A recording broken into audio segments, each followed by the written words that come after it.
até o verso 16 ele enfrentar.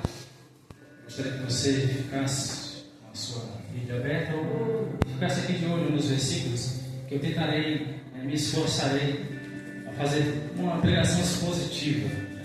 Existem pelo menos 4 tipos de pregação. A primeira pregação é a pregação temática, onde nós escolhemos um versículo bíblico, geralmente, e ali nós escolhemos o título, o tema, a introdução, e ali se desenrola com aquele tema em toda a Escritura. É uma pregação bem simples, é uma pregação que você não tem muito comprometimento integral com o texto. O segundo tipo de pregação é a pregação temática, que geralmente se escolhe 3 versículos bíblicos e dali se extrai todo o conteúdo da pregação, e você tem um pouco mais de maleabilidade para ir em outros textos bíblicos. E o terceiro, que eu persigo desde quando Cristo me alcançou, é a pregação expositiva, onde você vai para as Escrituras e deixa que ela fale. E tem o 4º tipo de pregação, é aquela pregação que você olha e fala: misericórdia, Jesus, tira daqui. Mas nessa noite eu gostaria de falar com vocês através de uma pregação expositiva, e me esforçar para trazer o que o Senhor tem para nos dizer nesse texto. Fique atento, que o Senhor tem grandes coisas para falar. Versículo 1. E no primeiro dia da semana, Maria Madalena foi ao sepulcro de madrugada, sendo ainda escuro, e viu a pedra tirada do sepulcro. Correu, pois, e foi a Simão Pedro e ao outro discípulo a quem Jesus amava, e disse-lhe: levaram o Senhor do sepulcro, e não sabemos onde o puseram. Então Pedro saiu com outro discípulo e foram ao sepulcro. E os 2 corriam juntos, mas o outro discípulo correu mais depressamente do que Pedro, e chegou primeiro ao sepulcro, e abaixou-se, viu no chão os lençóis, todavia não entrou. Chegou, pois, Simão Pedro e o seguia, e entrou no sepulcro e viu no chão os lençóis, e que os lenços que tinha estado sobre a sua cabeça não estavam com os lençóis, mas enrolado num lado à parte. Então entrou também o outro discípulo, que chegara primeiro ao sepulcro, e viu e creu, porque ainda não sabia a Escritura, que diz que era necessário que ressuscitasse dos mortos.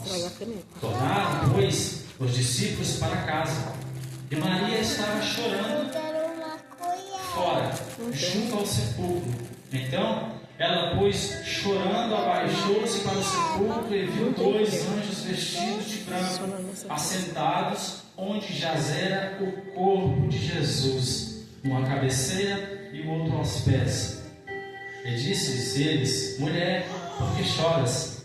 Ela lhe disse: porque levaram o meu Senhor, e não sei onde o puseram. E tendo dito isso, voltou-se para trás e viu Jesus em pé, mas não sabia que era Jesus. Disse-lhe Jesus: mulher, por que choras? Que buscas? Ela cuidando que era o hortelão, disse-lhe: Senhor, se tu o levaste, dize-me onde o puseste, e eu o levarei. Disse Jesus: Maria. Ela, voltando-se, disse: Raboni, que quer dizer mestre. Bom, meus queridos amados irmãos, sem sombra de dúvida, nós vivemos em tempos difíceis sobre a face da terra. Neste século que nós vivemos, nós estamos vivendo sob constantes ataques do inimigo. A família, ela tem sido bombardeada de todos os lados que você e eu possamos imaginar. Muitas vezes nós não entendemos e não percebemos os ataques. Quando nós vamos perceber, algumas vezes nós já estamos feridos, atingidos pelas setas inimigas que Ele tem lançado contra a nossa vida, contra a nossa família, contra os nossos entes queridos. E isso é muito sério, amados irmãos, porque nós vivemos uma guerra. E durante os nossos dias aqui nessa terra, nós vemos pessoas que, por muitas vezes, através de entretenimento, sim, tentam nos convencer que esse mundo é um mar de rosas.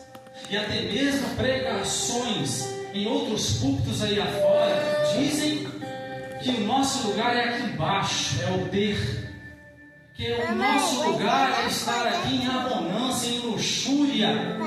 pasmem vocês, estão pregando isso em púlpitos afora.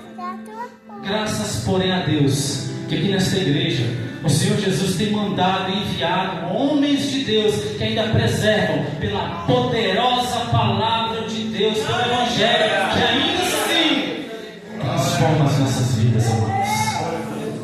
Aleluia.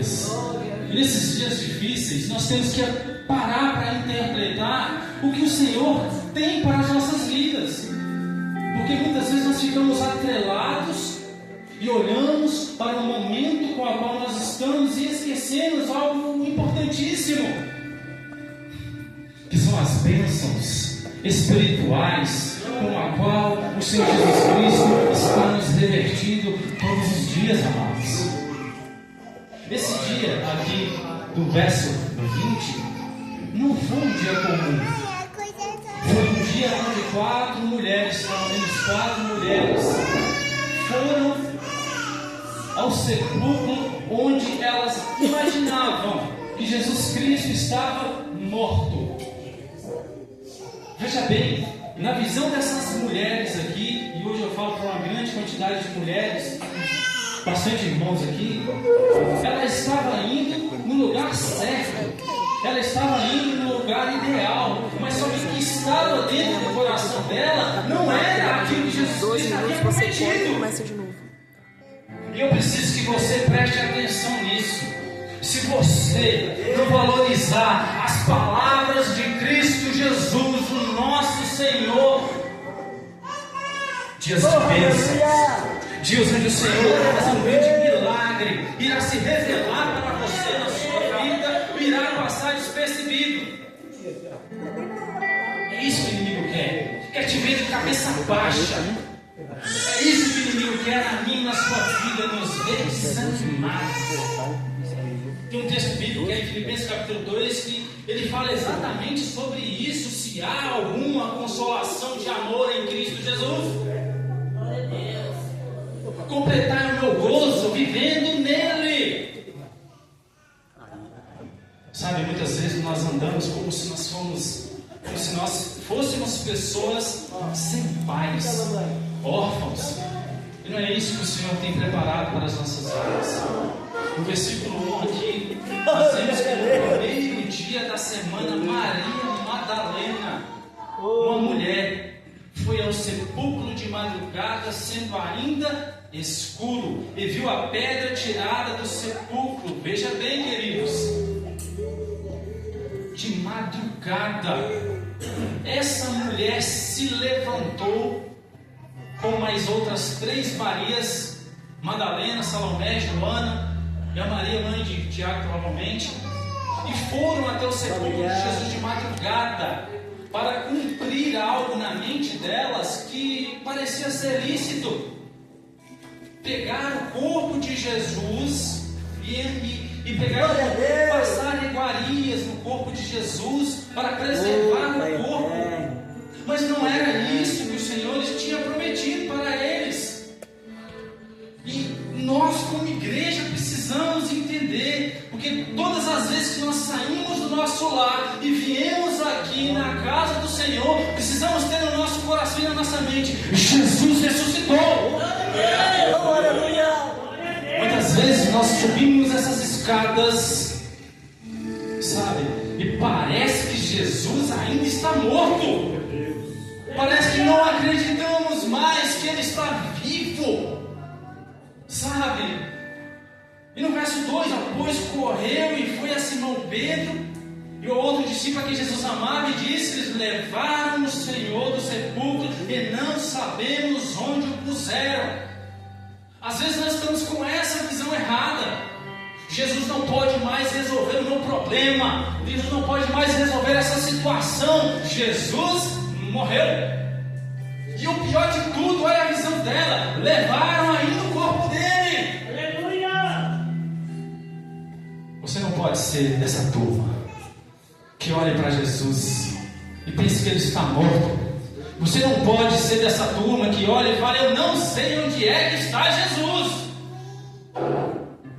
Você precisa utilizar-se do salmo onde diz que o nosso Senhor é o nosso socorro bem presente na angústia.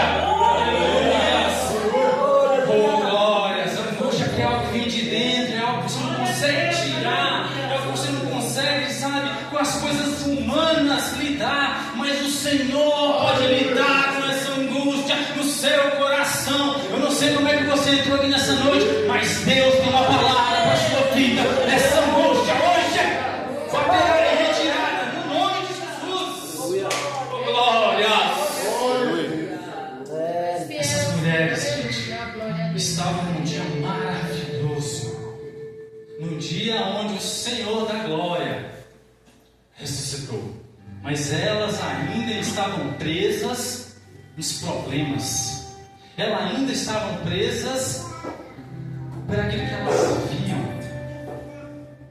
E eu te conclamo aqui nessa noite: pare de viver por vista, comece a viver em todas as áreas da sua vida pela fé. Não importa o que vão dizer para você, não importa se vão te chamar de fanático, não importa se vão te chamar de louco, você precisa sempre exercer a fé de Deus que está em Cristo Jesus guardada para as nossas vidas. Não permita que o inimigo entre no seu lar e se irande dentro do seu lar. Se levante. Você mulher, você é homem de Deus. O inimigo está fazendo o que quer lá, não deixe. Chame o seu Senhor. Conclame que Ele vive sobre o seu lar. Conclame que Ele ressuscitou, que Ele se faz presente na sua vida. Meu Deus. Aleluias. Glória a Deus, aleluia. Verso 3: Então Pedro saiu com os outros discípulos e foram ao sepulcro. E os dois corriam juntos, mas o outro discípulo correu mais apressadamente do que Pedro e chegou primeiro ao sepulcro. E, verso 5: E abaixando-se viu no chão os lençóis, todavia não entrou. Chegou, pois, Simão Pedro, que o seguia, e entrou no sepulcro. E viu no chão os lençóis, e que o lenço que tinha estado sobre a sua cabeça não estava com os lençóis, mas enrolado num lugar à parte. Então entrou também o outro discípulo que chegara primeiro ao sepulcro e viu e creu, porque ainda não sabia as Escrituras, porque diz que era necessário que ressuscitasse dos mortos. Então eles chegaram até o lugar onde Jesus Cristo estava sepultado. Esses homens de Deus, anunciados por Maria Madalena, que foi a mulher que foi dizer até eles que o corpo de Jesus já não estava mais lá. Ela chegou com a informação pela metade, porque muito bem ela poderia, esta mulher, ter chegado lá e falado: ó, eu ouvi o que Jesus tinha falado e hoje Ele nos prometeu que Ele viria a ressuscitar, e o corpo dele não está mais lá, Ele ressuscitou. Glória a Mas Deus. não, ela só chega apenas lá e fala: o sepulcro está vazio.